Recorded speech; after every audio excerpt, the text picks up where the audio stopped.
coverage of the attack on America.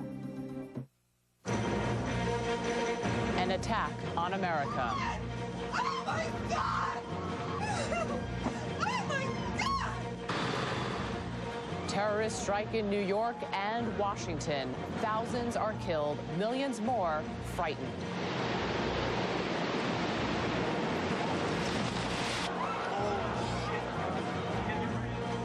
On the morning after, America mourns the dead and searches for answers.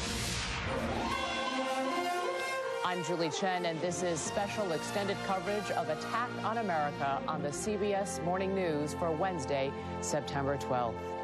It is being called an act of war, another Pearl Harbor. There is no way to know yet how many people died in Tuesday's wide-ranging terrorist attack. Here is the latest. Thousands of victims are trapped in the remains of New York's World Trade Center, including up to 300 firefighters. Hundreds more may be trapped at the Pentagon. President Bush met with his top national security officials Tuesday night and called the attacks evil, despicable acts of terror. Airports nationwide are shut down and financial markets are closed. Rescue crews have been working all night at the World Trade Center, or what was the World Trade Center. The task they face is beyond belief. Lee Cowan is in Lower Manhattan with the latest. Lee, what can you tell us? Stand by. Well, good morning, Julie. New York is certainly a very different place this morning. Indeed, the country is a very different place this morning. We want to take you to ground zero at what used to be the World Trade Center, where we returned from just a short while ago, where rescue efforts are, in fact, underway there this morning, and there are, believe it or not, some success stories. Talking to a firefighter just about an hour and a half ago, he said he was there when they pulled a Port Authority worker out of some of the wreckage this morning. He had been buried in that wreckage for more than 16 hours. He came out alive. He said the first thing he wanted to do is call his wife on a cell phone. He did that. He walked away, apparently with relatively minor injuries. Unfortunately, however, that does not seem to be the case for everybody. That story seems to be somewhat of an anomaly. Even physicians that are down here volunteering their efforts to try and help the wounded say, unfortunately, there is very little for them to do. Take a listen. Looks like everything stopped in mid-action. There's an EMS stretcher right there. Doors are open. They were going to save people and never made it. We got a call on a cell phone that there might be some people alive. We haven't found any. So far, the estimates for the casualties are in the thousands, but that is about as specific as anyone can get at this point. Doctors, for the most part, are really treating injuries that the rescuers are receiving at this point. And the grim statistic is that there are far more dead than there are wounded at this point. And really the numbers have only begun to trickle in this morning. Julie. Lee, can you give me a sense of the mood where you are? I know that driving in this morning in the middle of the night, it was a very eerie feeling going through town, but give us a sense of what the mood is at ground zero where you are. You know, it's hard to describe, Julie. It's shock, it's disbelief. You see a lot of people walking around with dazed expressions on their faces. There are still people that tears come to their eyes when you ask them what they've seen. There's some people telling you they don't want to tell you what they've seen. I don't think anybody here was certainly prepared for any of this, and I don't think that they're prepared for what they may see in the coming days either. Would you say, what are we, 18 hours since the first explosion? Would you say there's a sense of controlled chaos at this hour, or is everyone completely focused on this search and what we're still calling search and rescue operation instead of a search and recovery operation? Well, I think there's a sense of frustration because so many of the search and rescue teams are here, and a lot of them are still waiting to be able to get in and start that search and rescue effort. To some extent, that is going on into some buildings and in the places where they can get at some of the debris, but further in, and some of the places where the fires continue to burn, especially in some of the lower areas. One of the firefighters we were talking to said some of the buildings are still burning very intensely. You just can't see it because it's under so much debris. Presumably, there are people in those areas. Firefighters say there are a lot of pockets in there that they are hopeful that they will find people, but there is that sense of frustration at this point. They can't get in and get to some of those pockets. Lee Cowan at what was the World Trade Center. Thank you for that report this morning. A grim-faced President Bush spoke to the nation last night from the Oval Office. He talked for about 5 minutes, vowed to bring those responsible to justice, and promised not to distinguish between the terrorists and those who give them refuge. Thousands of lives were suddenly ended by evil, despicable acts of terror. The pictures of airplanes flying into buildings, fires burning, huge structures collapsing, have filled us with disbelief, terrible sadness, and a quiet, unyielding anger. These acts of mass murder were intended to frighten our nation into chaos and retreat. But they have failed. Our country is strong. A great people has been moved to defend a great nation. Terrorist attacks can shake the foundations of our biggest buildings, but they cannot touch the foundation of America. These acts shatter steel, but they cannot dent the steel of American resolve. America was targeted for attack because we're the brightest beacon for freedom and opportunity in the world, and no one will keep that light from shining. Today, our nation saw evil, the very worst of human nature, and we responded with the best of America. With the daring of our rescue workers, with the caring for strangers and neighbors who came to give blood and help in any way they could. Immediately following the first attack, I implemented our government's emergency response plans. Our military is powerful, and it's prepared. Our emergency teams are working in New York City and Washington, D.C. to help with local rescue efforts.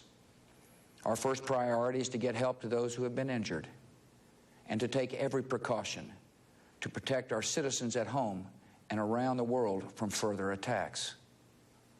The functions of our government continue without interruption. Federal agencies in Washington, which had to be evacuated today, are reopening for essential personnel tonight and will be open for business tomorrow. Our financial institutions remain strong, and the American economy will be open for business as well. The search is underway for those who are behind these evil acts. I've directed the full resources of our intelligence and law enforcement communities to find those responsible and to bring them to justice. We will make no distinction between the terrorists who committed these acts and those who harbor them. I appreciate so very much the members of Congress who have joined me in strongly condemning these attacks. And on behalf of the American people, I thank the many world leaders who have called to offer their condolences and assistance. America and our friends and allies join with all those who want peace and security in the world, and we stand together to win the war against terrorism. Congress will be in session today. On the steps of the Capitol Tuesday, members expressed strong bipartisan support for the president. In the wake of the terrorist attacks, some closings and cancellations for the day. The New York and American stock exchanges will be closed today, as will the NASDAQ. Airports around the nation will be closed at least until noon Eastern time. Federal offices will be open. Major League Baseball games may be postponed today, as they were Tuesday. Broadway performances in New York are canceled indefinitely. By now, the images are etched in the nation's consciousness, an unprecedented show of terrorist horror directed at the towers of New York's World Trade Center. Byron Pitts reports on the attack that's being compared to Pearl Harbor in 1941. 8:48 a.m., mayhem in Manhattan. We saw a plane coming very low, and everyone said, wow, that plane is very, very low. Come on, guys, keep moving. I was walking to work, and all of a sudden, I see a jet crash into the first tower. An American Airlines flight loaded with 92 people crashes head-on into the North Tower of the World Trade Center. And then we heard the crash. We ran to the window. Into the building. It went into the Trade Center. We hit the Trade Center. We saw the shrapnel fall, and then we said, get out. And minutes later. Oh, there's another one. Another plane just hit. Right. Oh, my God. Another plane has just hit. I heard a roar, and I looked around thinking that it had to be a helicopter, and I looked up, and I saw the second plane hit. What the hell is that? A second commercial plane, a United Airlines jet, also hijacked, carrying 65 people, plows into the South Tower. First one we thought was an accident. When we heard heard there was a second one, we definitely thought it was terrorism. On the ground, witnesses could not believe their eyes. 70 stories up with the building burning, reason gave way to desperation. New York's bravest never had a chance. We really never even got to that close to the building. An explosion blew and it knocked everybody over. Less than an hour later, the South Tower came crumbling down. It collapsed. The top floors collapsed down. I saw it blow and then ran like hell. Thank God. I'm 69, but I can still run. But it was far from over. Tower 2 collapsed into Tower 1. Within minutes after that, we were ordered out. When the dust settled, signs of life started to emerge.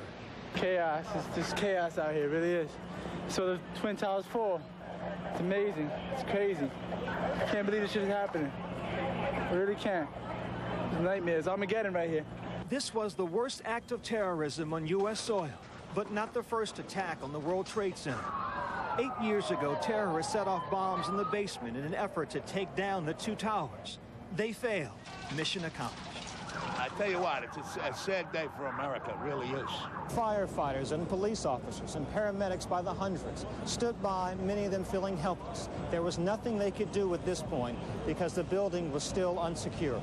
Our main priority is to get in, do a search and rescue, look for survivors, and then clean up what's left. And we can't do that until the building is deemed safe. Ankle deep in debris and despair, rescue workers waited. Some had relatives of their own inside. One police officer told me her sister worked here on the 40th floor, due in at 9 a.m. She was always early, she said. Always. A sign on a paramedic's van spoke volumes. We know we have some of the major brass of our department missing. We're trying to find them, too. New York Port Authority Police Chief William Hall choked back tears. For him, this was no longer just work. On a personal level, because I know that these are all your men and it's a business, but I'm sure that a lot of these guys are your friends. How you holding up? It's business now. It's personal now. Sir? It's personal now. We have to get them.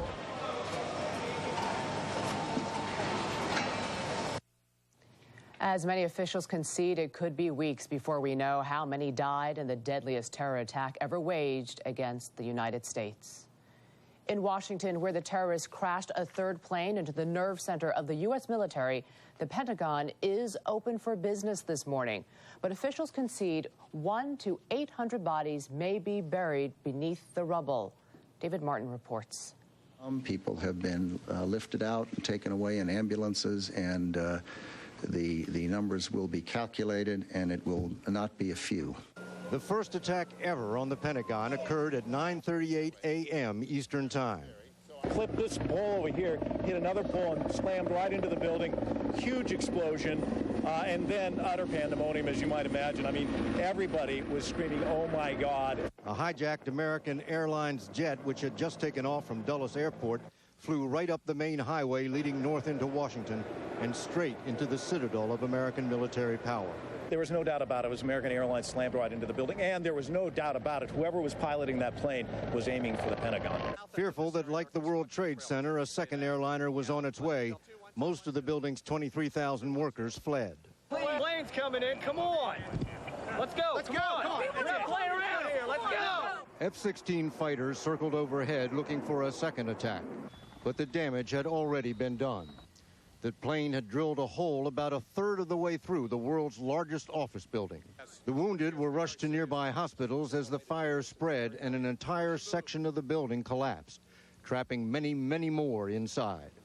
Arlington search and rescue personnel are just now, and it's about almost 2 o'clock, just now gaining access to portions of the building where the plane hit because the fires were too intense. One ray of hope. The Pentagon is undergoing a major renovation, and some of the offices in the path of the plane were vacant. We're trying to find out who made it out okay and account for the people that may not have made it out.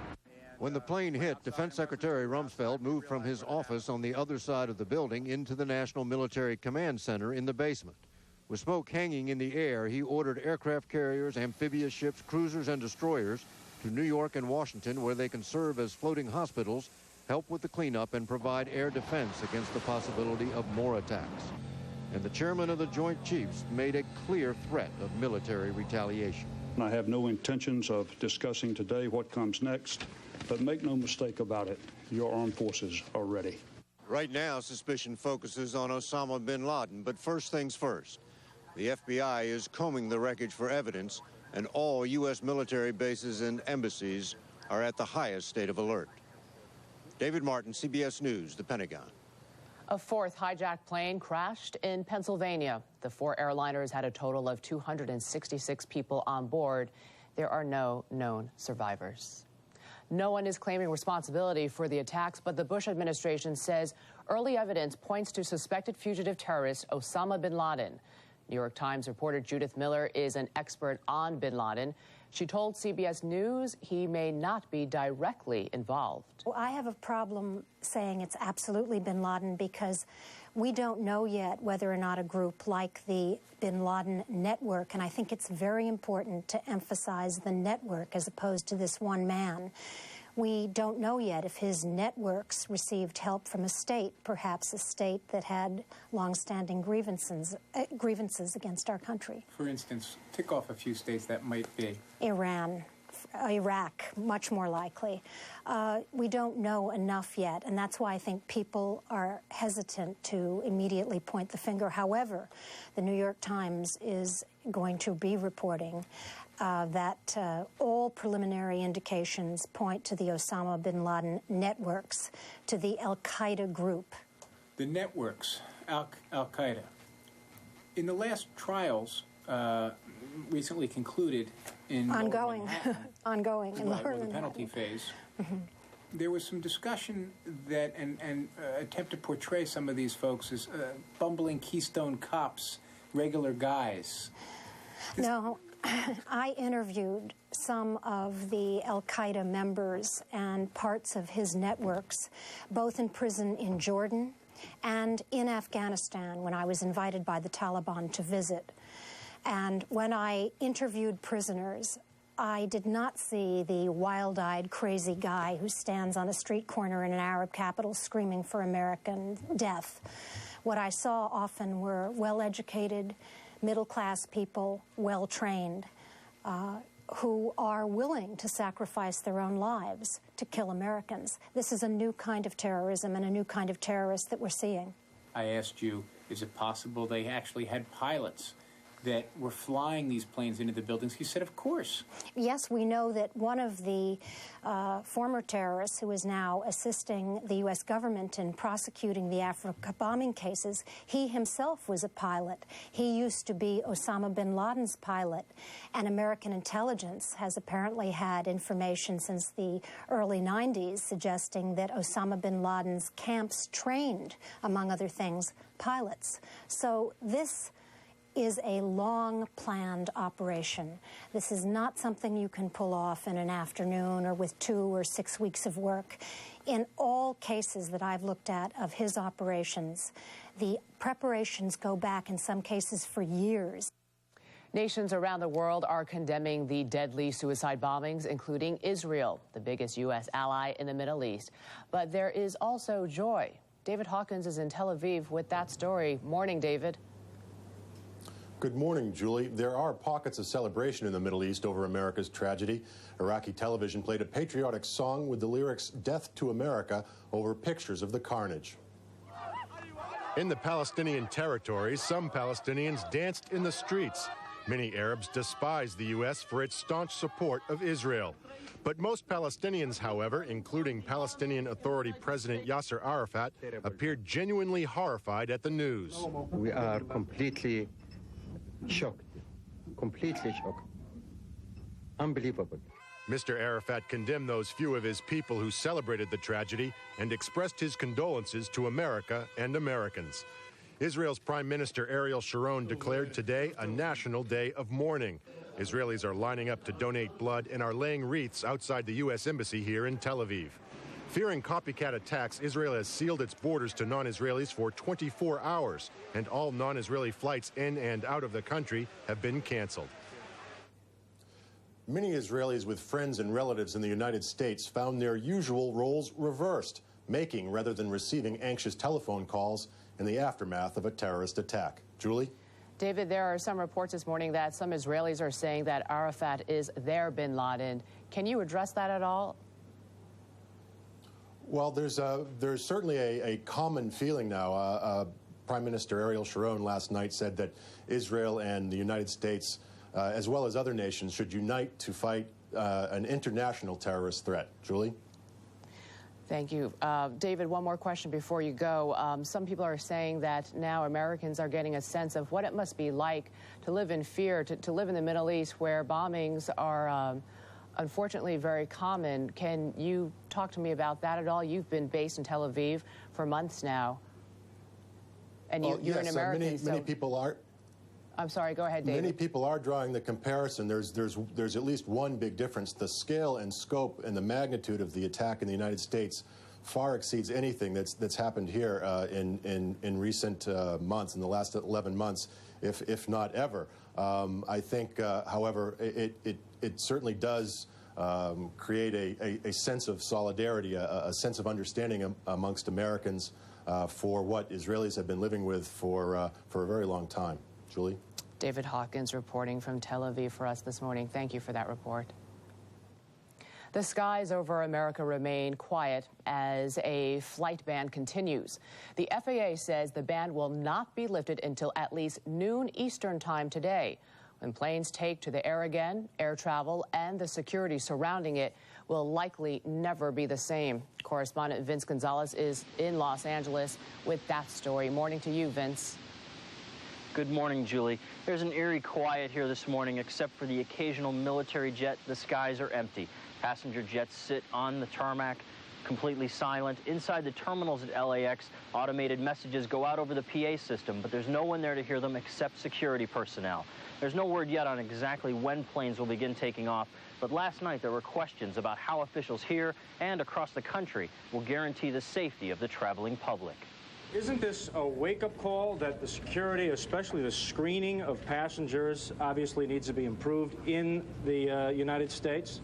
I don't think it's appropriate to speculate on what caused this and where the problem is.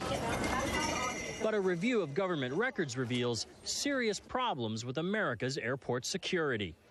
Oh my God! The two airlines involved in yesterday's terrorist attack have been repeatedly cited for security violations. In the last 6 months of 2000, American Airlines was fined more than $400,000 for 49 incidents. United Airlines was fined $356,000 for 38 incidents. Just a month ago, the FAA proposed fining American Airlines an additional $99,000 for security violations at several airports, including Boston's Logan Airport, where two of yesterday's doomed flights originated. And from 1997 to 1999, Logan Airport and airlines operating there were cited at least 136 times by the FAA for violations, including passenger screening problems, allowing weapons through checkpoints, and letting unauthorized people into secure areas. In a separate investigation in May, federal agents with fake badges or IDs purchased on the internet penetrated the most secure areas of America's federal buildings and airports. After a series of security breaches at Los Angeles International Airport, a reporter from KCBS TV went undercover in 1999. Is security so loose that it's possible for a terrorist to get a weapon on an airplane? We found out it's not only possible, in some cases, it's easy. Security staff failed to properly check passengers. A producer posing as a traveler in a wheelchair was pushed around metal detectors and not adequately inspected. The government says security staff is poorly trained and many make less than fast food workers. Now, after those stories aired, airport officials say changes were made here in Los Angeles, but security experts caution that no level of security will prevent a suicidal terrorist bent on bringing a plane down. Julie? Unfortunately, that is true. Vince Gonzalez in Los Angeles, thank you. Let's take another look at the very latest. Fires and unstable debris are hampering rescue efforts at the wreckage of New York's World Trade Center, where thousands of people died Tuesday. Rescuers did find at least one survivor this morning. At the Pentagon, hundreds of bodies may still be trapped in the rubble after Tuesday's attack. The Secretary of Defense says the Pentagon will be open for business today. American forces worldwide remain on a high state of alert. President Bush is promising that the U.S. will find out who is responsible and bring them to justice. 5 suspects reportedly have been identified and tied to evidence. Some of you will be joining your local stations. Stay with us for special coverage of the attack on America.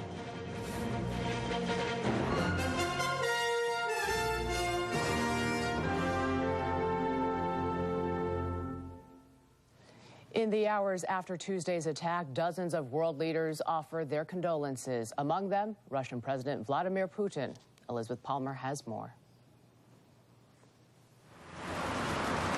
Overnight, visibly shocked and grieving Russians placed flowers and messages of support outside the American embassy in Moscow.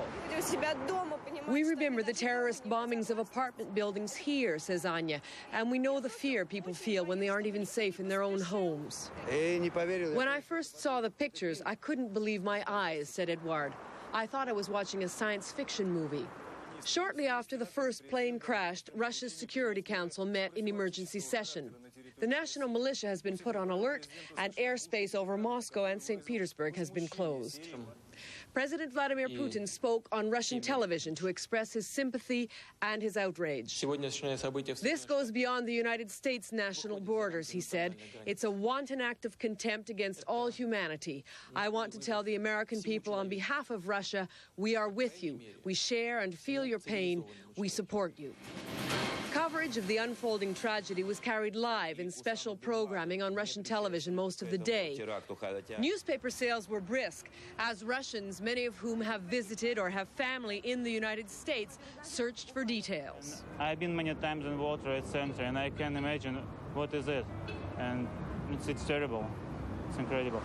This morning, the American embassy in Moscow is under heavier guard than usual, and the flag is flying at half-mast. The government also says it has a plane load of emergency rescue specialists waiting at Moscow's airport in case the American government does need further assistance. Julie. Thank you, Elizabeth. You've been watching special extended coverage of Attack on America on the CBS Morning News. Our coverage will continue in just a moment. Stations, stay with us as we cover this story that started at 8:45. Let's go back for a minute now to Elizabeth Palmer in Moscow. Elizabeth, are you still with me? I'm still with you, Julie. Okay, I'm sorry, as this is a ongoing story. We're a little bit confused here, but can you give me a sense of what the mood is like on the streets of Moscow? I imagine complete shock. Complete shock, I think partly because Russians have thought of America as Fortress America, impregnable, the winner of the Cold War. And so that they are stunned to think that, in fact, America was this vulnerable all along. Also, just massive outpouring of grief and sympathy at a deeply human level. I myself had lots of phone calls last night from Russian friends just wanting to say, have you lost anybody close? We can't tell you how terribly sorry we are. It really is. Julie. It really is unimaginable that something of this scale could happen on U.S. soil. Do you also get a sense that there is a sort of bond that is bringing what years ago, with the Cold War, Moscow was considered the enemy, and now suddenly Moscow and the United States are being brought together by such a tragic and horrific event? Terrible circumstances and a very sad reminder of how quickly politics can change. There was certainly no hint of any post-Cold War chill in the Russian emotional reaction to this disaster. I think also the Russians are very sensitive to this, because if the American government does indeed pursue Islamic extremists for this act, it's going to touch something that Russians are aware of. They have borders with countries which have a very dangerous Islamic extremist groups, and so in a certain sense they feel this threat quite closely. In a time of tragedy like this, many different nations lend support. Are you getting a sense that Vladimir Putin is going to try and reach out to President Bush and offer any sort of resources at all? Well, I mentioned the plane load of search and emergency rescue specialists. If you'll recall, a couple of years ago, Moscow had terrible terrorist bombings of apartment buildings here in the city, which were never really solved. However, they do have very highly trained experts who are experts at getting into buildings in situations. These acts of mass murder were intended to frighten our nation into chaos and retreat. But they have failed. Our country is strong. America is waking up to a new day following the worst attack ever on our soil. The grieving continues this morning, as does the hunt for those responsible. Good morning, everyone. I'm Carrie Connolly. Thanks for joining us today. And I'm Scott Wally. Good morning from me.